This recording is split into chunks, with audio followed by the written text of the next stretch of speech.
Witajcie. Dzisiaj wyjątkowy wywiad z osobą, która niewiarygodnie zainspirowana nas i właściwie poznałyśmy się dzisiaj w tramwaju i po takiej 5-minutowej rozmowie, myślę, może mniej nawet, stwierdziliśmy, że musimy odwiedzić Teresę i musimy poznać tą niewiarygodną osobę bliżej. Taka malutka informacja, Teresa jest konsultantką artystyczną z wykształcenia. Studiowałaś w Londynie? Tak. Jaki kierunek skończyłaś? To jest właśnie Regent Academy of Fine Arts. To jest tak jak historia sztuki, przetłumaczenie. Antyki, historia sztuki. Tak, to tak można. To jest taka znana szkoła angielska. I teraz wiem, że nikt mi nie uwierzy, ale Teresa ma 91 lat.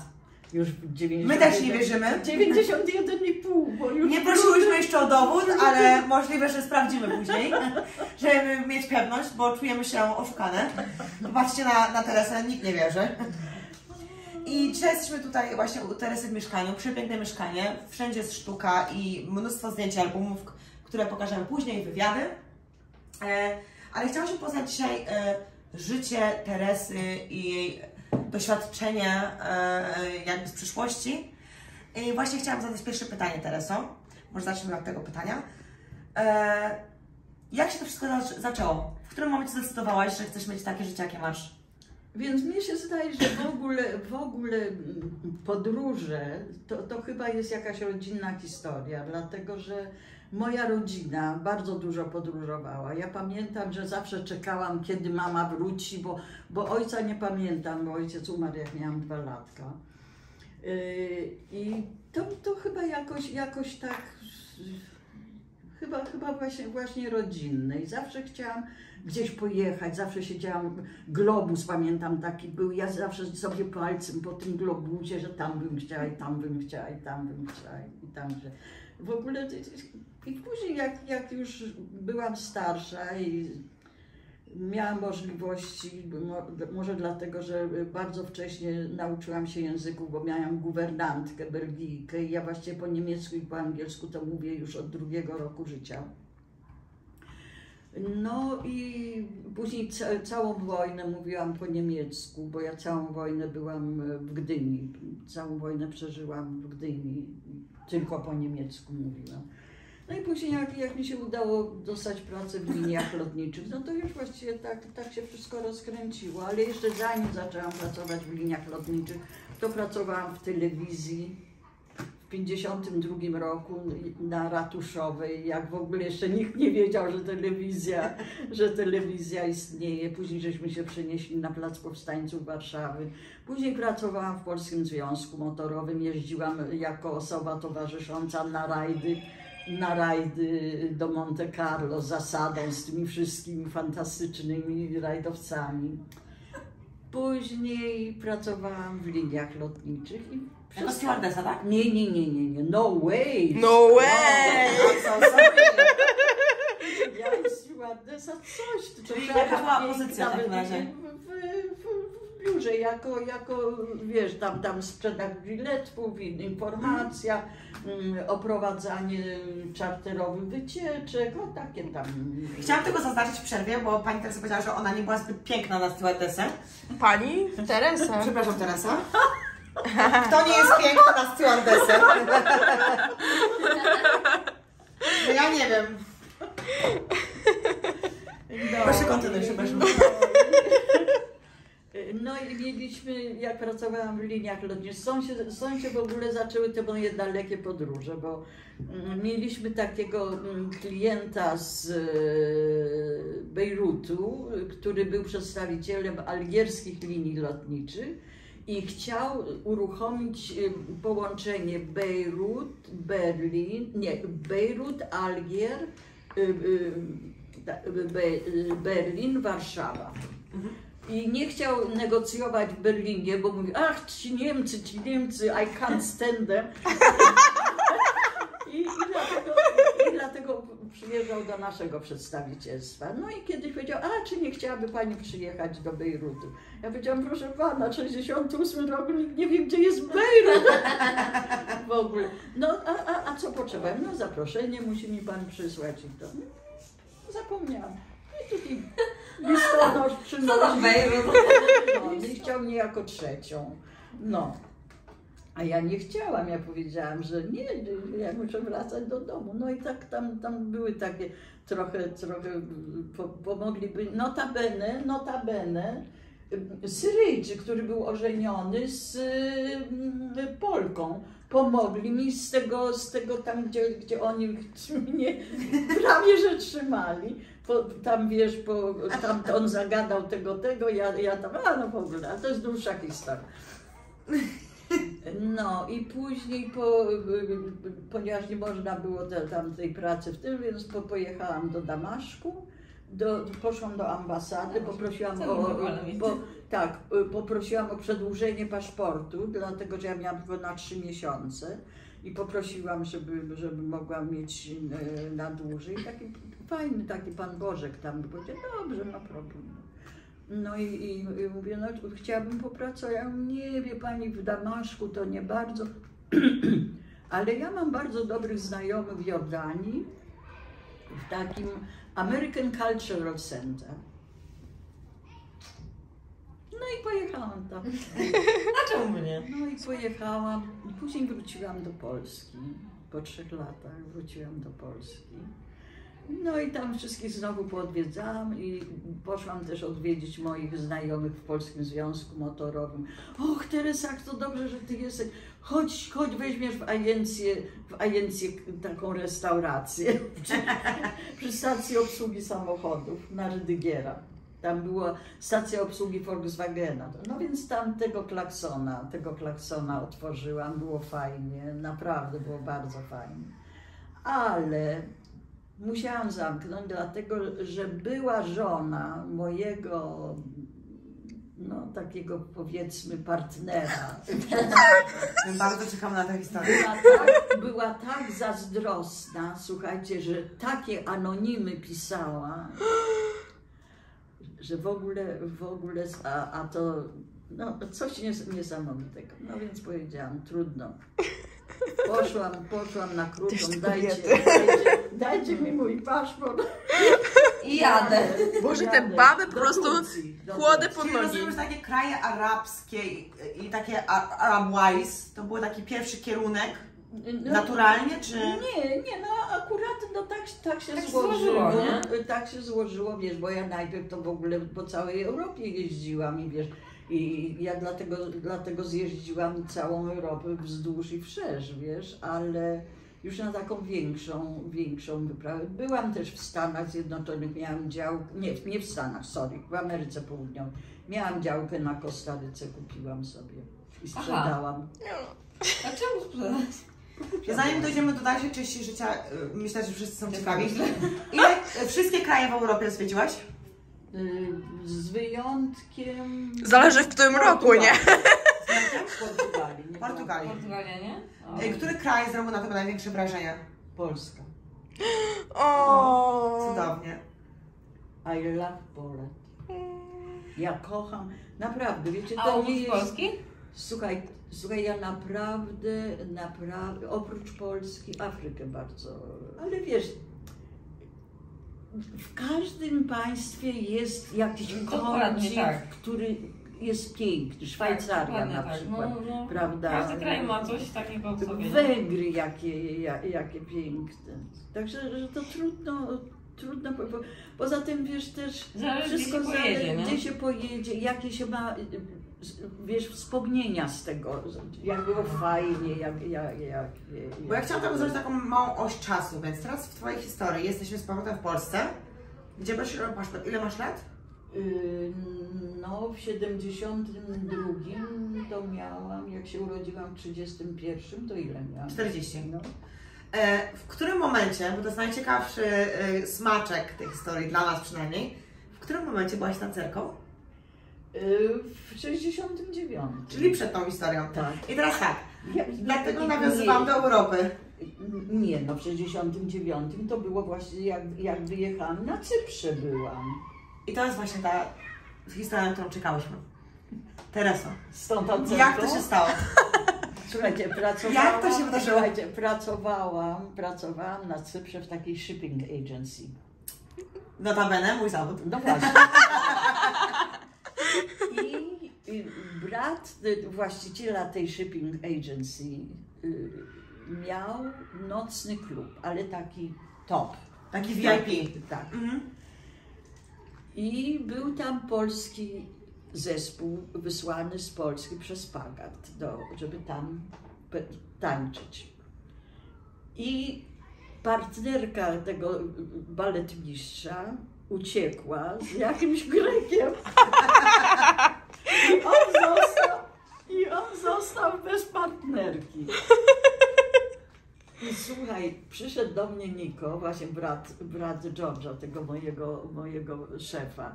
I mówi: Teresa, błagam cię. A oni wiedzieli, że ja byłam w balecie. My nie wiedziałyśmy. Oni wiedzieli. Oni wiedzieli. Mówi: błagam, słuchaj, dopóki George nie znajdzie partnerki, czy możesz z nim perform. Ja mówię: no niech daj spokój, w dzień jestem, wiesz, big business woman, a będę nogami. Tak, ale wiesz, tego to, że przedsiębiorstwo Nikt się nie dowie. nikt cię nie pozna, nikt nie. No więc wiesz, ja mówię: słuchaj, no porozmawiaj z George'em, ja nie wiem, czy on się zgodzi. A George mówi: okej, never mind, wiesz, Grecy to są, wiesz, never mind. No więc wiesz, słuchaj, wzięłam sobie, nazywałam się Ewa. W ogóle naprawdę nikt mnie nie poznał, wiesz, makijaż i ten. Parunki jakieś takie. Słuchaj, 3 miesiące ten. Słuchaj, i później, jak ja już przestałam tam tańczyć, to ludzie pytają: where is Eve? Where is Eve? We want her back. Wyjechała. She's gone. Zajebiste. Boże drogi, słuchajcie, ale to było fajnie. No. No więc wracamy teraz do tej osi czasu. Tak. Czyli jesteś w Polsce, prosisz o paszport. Tak, drugi raz w 72, bo dostałam pracę w Turcji. Ale w Turcji było pod warunkiem, że się nauczę tureckiego. Okej. Bo miałam pracować w takim Beymen, nie wiem, czy byłyście w Turcji, to jest taki, to był tak zawsze nazywany Turkish Chanel. To był taki bardzo, tak jak Witkac nasz teraz. A, taki hotel. Nie no, sklep z ubraniami. Ciuchy.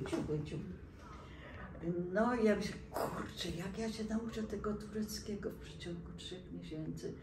I załatwiłam sobie pracę jako manikiurzystka tam, gdzie nikt nie mówił po innym językiem, tylko po turecku. Czyli przepraszam, tańczysz w balecie, pracujesz w firmie shipping company, pracujesz w związku motorowym, tak? Tak, Pracujesz w liniach lotniczych. tak. I Organizuję pokazy mody. dokładnie. I później robisz paznokcie. Tak. I jesteś jedną osobą. Tak. Okej. Żeby było dla jasności, bo to jest niewiarygodne. Tak, no. Wiesz, ja tam nie bardzo ten manikur robiłam, no dawałam, wiesz, rabatę. Coś tam, jedno słowo, turecku, jeden paznokieć. Boże, Słuchajcie, nauczyłam się tego tureckiego na tyle, że mogłam się porozumieć. Po 3 miesiącach poszłam. Przywitałam się z nim po turecku, nie było takie oczy, wiesz. No i pracowałam tam. Nawet bym dłużej pracowała, ale taki mój wzdychulec, jak ja nazywam, słuchaj, znalazł mnie z Polski, jakoś mnie wyśledził, gdzie ja jestem, przyjechał do tego, słuchaj, tak mnie prześladował, że ja musiałam naprawdę uciekać, no. Ale to ten mąż, czy Ile kto? było wzdychulców? No, kochana. Tak, mniej więcej. Czy liczymy w setkach? Setka. W setkach liczymy. No. Jezu! Wow. A gdzie był mąż? No, mąż już był rozwiedziony dawno. O, Już po mężu? Już mąż był rozwiedziony. Słuchaj, ja z mężem się rozeszłam po półtora roku, tak. Uświadomiłaś sobie, że to nie dla ciebie w tym momencie, tak? Nie tyle nie dla mnie, ile nie dla niego, słuchaj. Słuchaj, naprawdę, słuchaj, to był naprawdę bardzo zacny człowiek. Naprawdę. I ja nie mogłam jemu marnować życia i on, wiesz, był chorobliwie zazdrosny. Warunkiem, że ja w ogóle mogłam wyjść za mąż, to było to, że musiał podpisać, że ja będę dalej chodzić do szkoły. On mnie zawoził do szkoły i przyjeżdżał po mnie do szkoły. Ja powiedziałam, słuchaj stary. Daj mi spokój. Nie, ja im powiedziałam, słuchaj, jak ja chcę ciebie zdradzić, to ja mogę to zrobić w ciągu lekcji, no. Dokładnie. Wezmę wagary, pójdę na wagary, prześpię się ciachu i będzie, no. Wiesz, ty przyjeżdżasz po mnie. Bez Dokładnie, sensu. przepraszam, czyli liczymy wzdychulców, dobrze mówię, w liczbach setkach, tak? Ale to nie to w Zychulce, taki, z którymi spałam, to było naprawdę bardzo mało. Okej, dobra.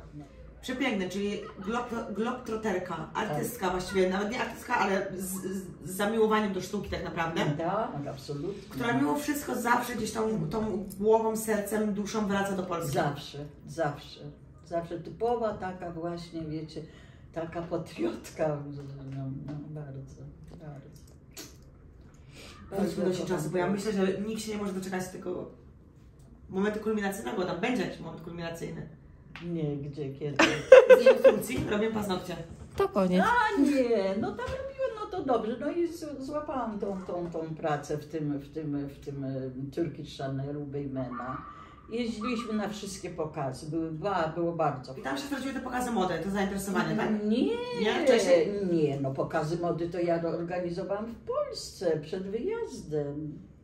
25 lat, cały czas. Okej. Moda była tutaj u mnie cały. A jakie cały. pokazy? Telimena, Leda, nie ma już tej firmy. Później to też tego już nie ma na Placu Zbawiciela, był też taki luksusowy sklep Galux się nazywał. Dla stołecznej estrady też pokazy mody, zawsze żeśmy jeździli na chałtury po Polsce z pokazami mody. Robiłam też pokazy mody w kinach przed seansami. Robiłam pokazy mody w wystawach domów towarowych. Wiesz, stały modelki przy manekinach, wiesz? I zaczęła muzyczka grać, one się zaczęły ruszać. Tłumy. To było bardzo, bardzo, bardzo popularne, bardzo się to podobało.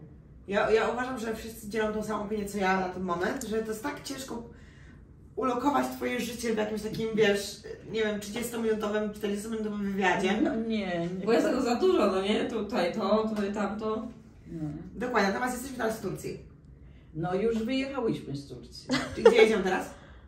Z Turcji jedziemy do Iraku. Okej. No. Jezu. Ciekawy kierunek, dlaczego?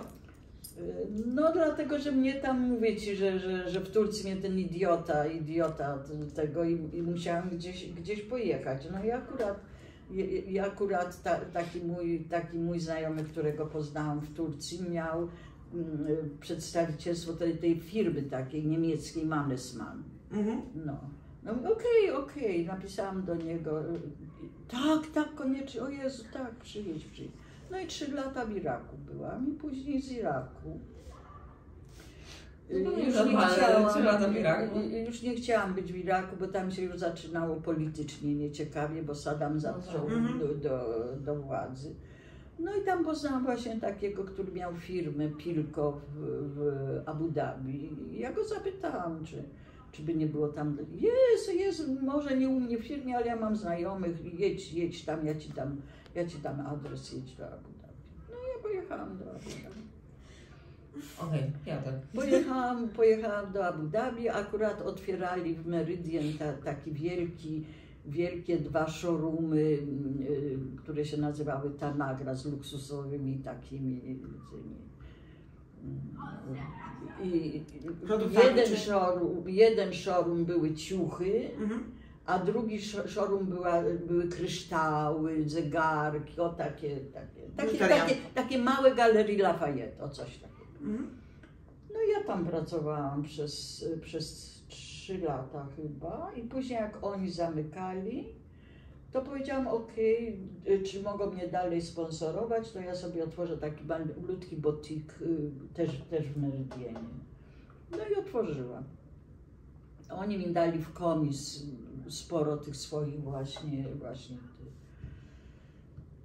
No i później zaczęłam studiować ten Regent Academy of Fine Arts i otworzyłam galerię w Dubaju. Czyli późno zaczęłaś studiować. W jakim wieku byłaś?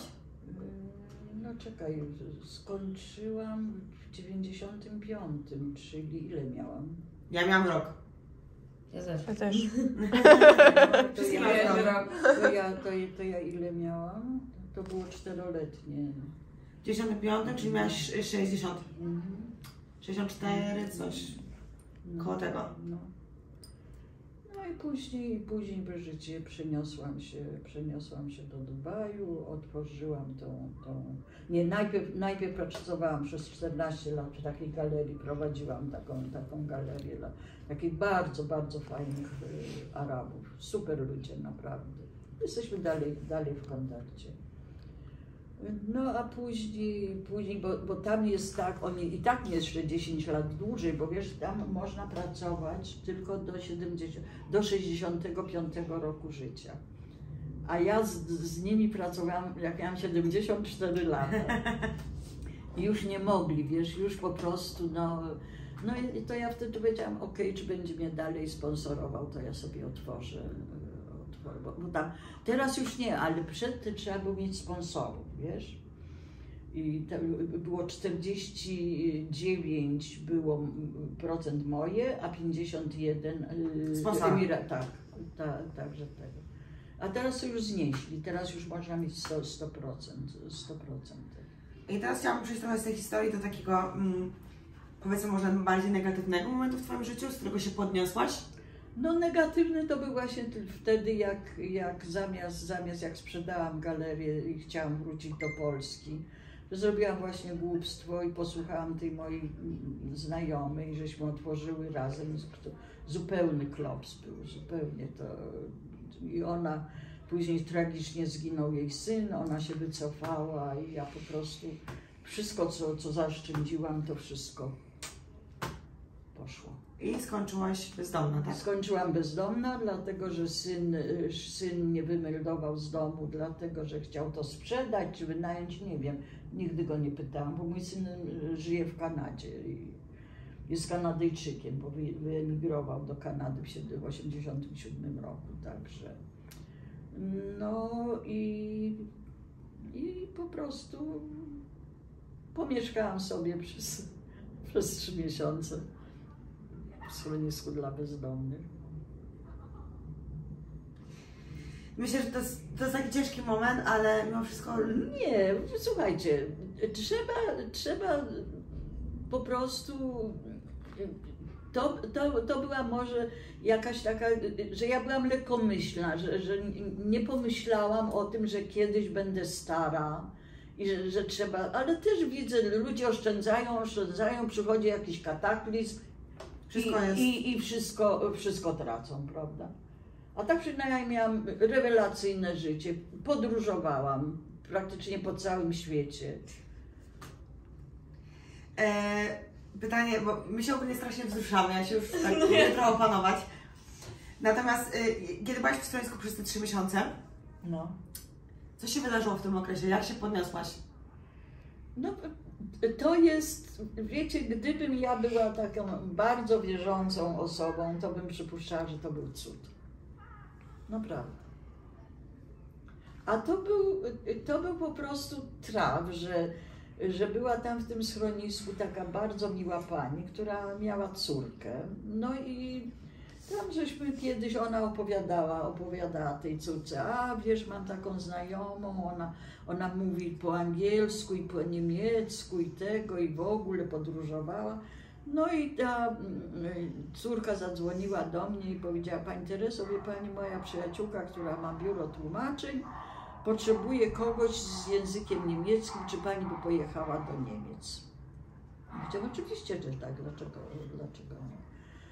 No i mówi, to dobrze, to ja dam pani telefon tej osoby, dla której pani ma tam to załatwić. No i ja zadzwoniłam do tego pana i powiedziałam, dobrze, ja mogę pojechać. No powiedział, dobrze, to ja od tego przywiozę pani te papiery, które trzeba zabrać do Berlina. No i przyjechał do tego schroniska. Jezus Maria, słuchajcie. Mnie było głupio. No on tak popatrzył, wiesz, mówi, pani tu mieszka? No nic, No następnego dnia przyjechał jego asystent, pojechaliśmy do tego Berlina. Trzeba było zarejestrować samochód. No, załatwiłam, przywieźli mnie z powrotem. No i za tydzień zadzwonił znowu pan Łukasz, mówi: Pani Tereso, czy pojechałaby pani jeszcze raz? Ja mówię: tak, oczywiście, że tak, bardzo chętnie. Tak, tylko niech pani już zabierze swoje rzeczy, bo ja mam taki pomysł. No. Ile było tych rzeczy? No taka walizeczka. Ja wszystko zostawiłam w Emiratach, to oni później przysyłali. No i pojechaliśmy do tego Berlina, tam musieliśmy przenocować, dlatego że ja jeszcze tam trzeba było jeszcze ubezpieczenie załatwić następnego dnia dla tego samochodu. No i następnego dnia wracamy i ten Piotr, to jest asystent szefa, jedziemy. Ja mówię: no ale gdzie jedziemy, panie Piotrze? No jak to gdzie jedziemy? Do domu jedziemy. Ja mówię: no ale to nie bardzo w tą stronę jedziemy, bo ja mieszkam na Stawki, a my jedziemy na Wolę. No tak, na Wolę jedziemy, na Obozową. No i dobra. No i mieszkanie. Mówię: tutaj będzie teraz pani mieszkać. No i następnego dnia ja pojechałam do biura, wtedy jeszcze na Kasprzaka żeśmy pracowali. On mówi: no tutaj trzeba będzie podpisać umowę, dlatego że ja panią angażuję tam na... No i tak od 2016 pracuję. No i właśnie ważna sprawa, bo Teresa dalej pracuje. W wieku 91 lat. Tak. Dalej jesteś tłumaczką? Dalej, tak, ale generalnie wiesz, bo przez 3 lata normalnie chodziłam, wiesz, na full time. No a później jak żeśmy się przenieśli, to żeśmy doszli do wniosku, że właściwie online ja mogę to bez problemu online te tłumaczenia załatwić. Czyli chciałam zobaczyć jeszcze jedną rzecz. 91 lat, praca online.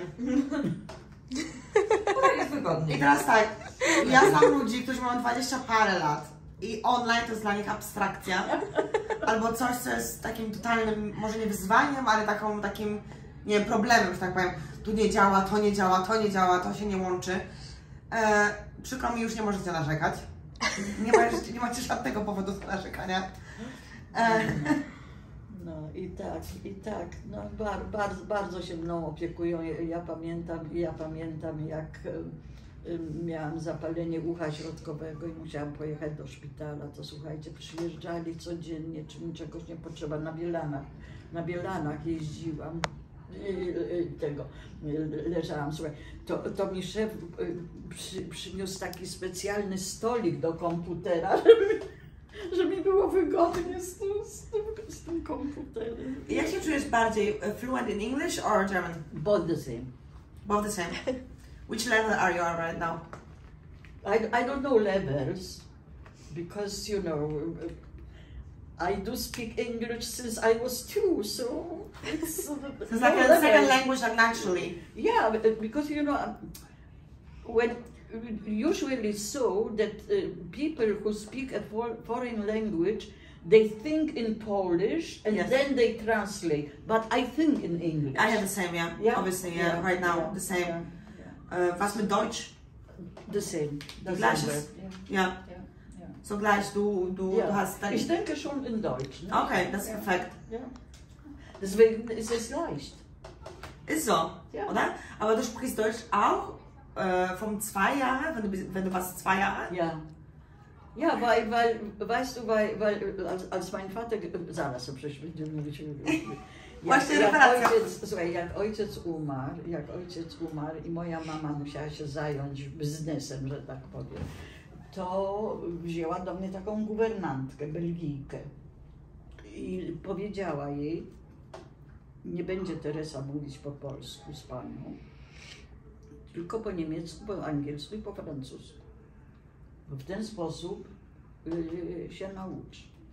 Ja troszeczkę zaniedbałam francuski. Jeszcze jak pracowałam w Abu Dhabi, ponieważ to był francuski hotel, to mówiłam więcej po francusku, ale żałuję, bo ja lubię francuski. Troszkę tak. Jak jestem we Francji, to się dogadam, ale szkoda.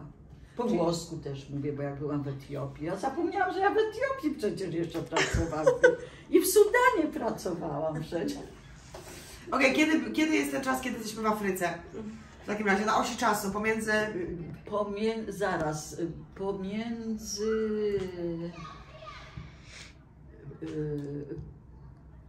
Zaraz, jak pojechałam, chyba to było jak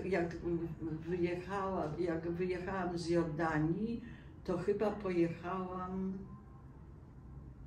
na Cypr i później z Cypru do Sudanu i z Sudanu do Etiopii. Dlaczego Sudan, dlaczego Etiopia? No bo tak po drodze było. To tłumaczy wszystko, także... Pamiętajcie, z Cypru, Sudan, Etiopia po drodze, także... Naturalna decyzja. No bo taką pracę dostałam, no. W Sudanie pracowałam na plantacji bawełny. Wow. A w Etiopii na plantacji kawy. I w międzyczasie wyprowadzałam psa Haile Selassie na spacery. Lulu. Czyli możemy coś takie podsumować, ile prac w ciągu życia miałaś, mniej więcej? No możemy policzyć, więc tak.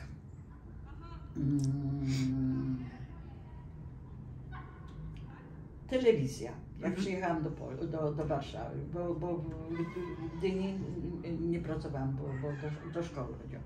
Więc tak, telewizja 52 do 56, muszę zobaczyć w swoich tych. Później po telewizji był ten Galwuc do 58, później w 58 Polski Związek Motorowy. Później linie lotnicze. To były 4. Linie lotnicze i już w Polsce. W Polsce, ale ogólnie. No i do tego. Później co? Później ten American Center, Leach American Center. Później jak wróciłam, to ta knajpa, ten klakson. Później, gdzie ja później pojechałam? Czekaj. Turcja, tak? Tak, Turcja, Irak, Sudan, Etiopia, Abu Dhabi i Dubaj. 12. No. 12 prac w ciągu życia. No. 66 krajów. No. Patriotka. No. Bezdomna, a teraz już nie. Taka prawda. Ja chciałam dać coś takiego, bo to jest coś, co mnie jakby nurtuje i taki wniosek, który ja mam. My mamy po 20 parę, 30 parę lat, powiedzmy, tam 40 parę, nie wiem kto obserwuje, ale tak mniej więcej 20, 40, 50. I spotykamy się z taką sytuacją, że wracamy do domu po pracy i mówimy, jejku, nie mogę już, zmęczony jestem, nie ruszę się, nigdzie nie idę, nic nie mogę zrobić. I mam przed sobą kobietę, która ma 91 lat, robiła tyle rzeczy w ciągu swojego życia, przeżyła tyle pięknych wspomnień i ona po prostu może teraz z nami rozmawiać na ten temat. A my co chcemy przekazać później? Co chcemy, żeby nasze życie pokazało później? Bo na ten moment, co chcemy i do czego dążymy, to jest tylko to, że 50% narzekamy, że jesteśmy zmęczeni, nie mamy czasu, a 50% to jest praca, czy może 40% i 10% to jest gdzieś tam jakieś podróżowanie czy spełnianie marzeń. Ale Teresa spełniała swoje marzenia, czy podróżowała całe jej życie. Też profesjonalne i prywatne. Czyli da się. Nie, na pewno da się i wiesz to, co ja Tobie mówiłam na samym początku, że kobiety boją się samodzielności. Boją się, tam musi być zawsze ten mężczyzna, czy nawet rodzina, już jeżeli nie może być mężczyzna, to rodzina. I wiesz, i pierwsze pytanie, pierwsze słowo Wam daję, ktokolwiek tam, wiesz, jak rozmawiamy, to mówi, a Ty sama tam wszystko? No sama. Dla jasności, my nie zapytałyśmy. Wszystko się da. Wiesz, było tam na pewno tych adoratorów, którzy się nawet pojedynkowali, wiesz.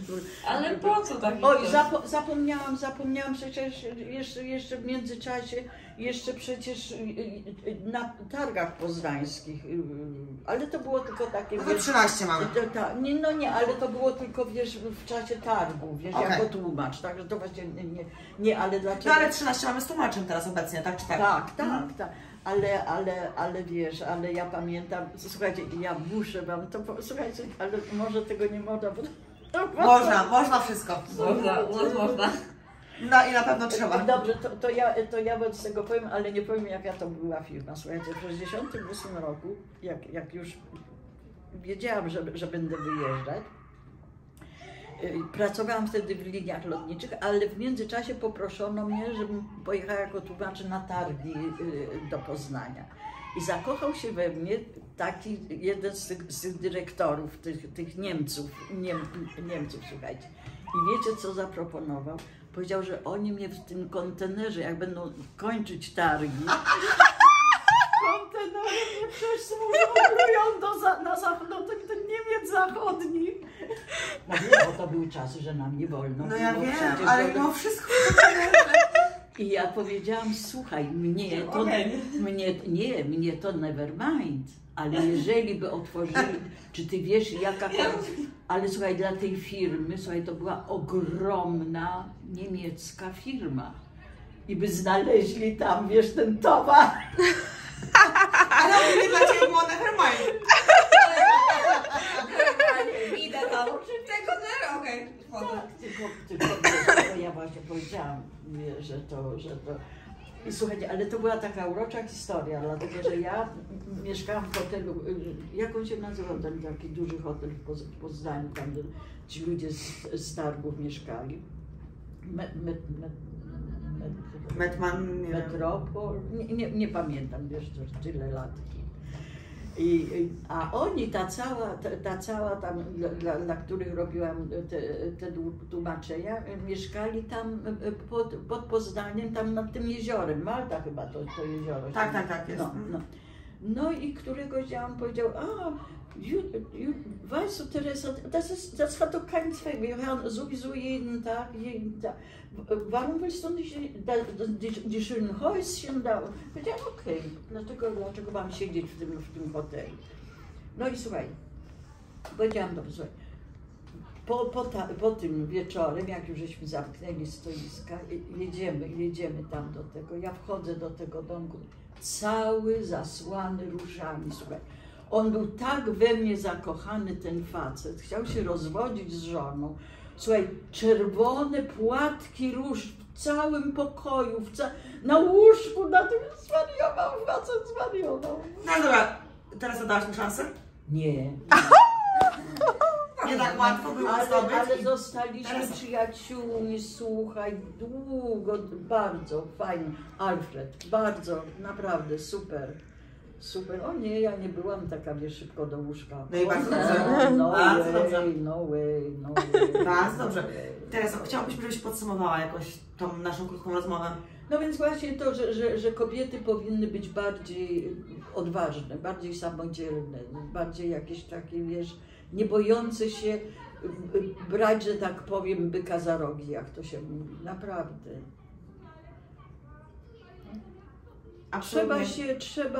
Słuchaj, trzeba ryzykować, no. Przecież jest ciekawsze, jak się ryzykuje, no. Myślę, że Teresa jest taką inspiracją, przynajmniej stałaś się teraz dla nas. I my jesteśmy niezmiernie wdzięczne, że dałaś nam tą godzinę tej rozmowy. Myślę, że potrzebowałyśmy tygodnia, miesiąca, żeby przejść przez całą tą oś czasu. Natomiast my wszyscy jesteśmy bardzo, bardzo wdzięczne. No to ja dziękuję. I to była nasza głęboka przyjemność. Nie, to moja w ogóle. Pizza.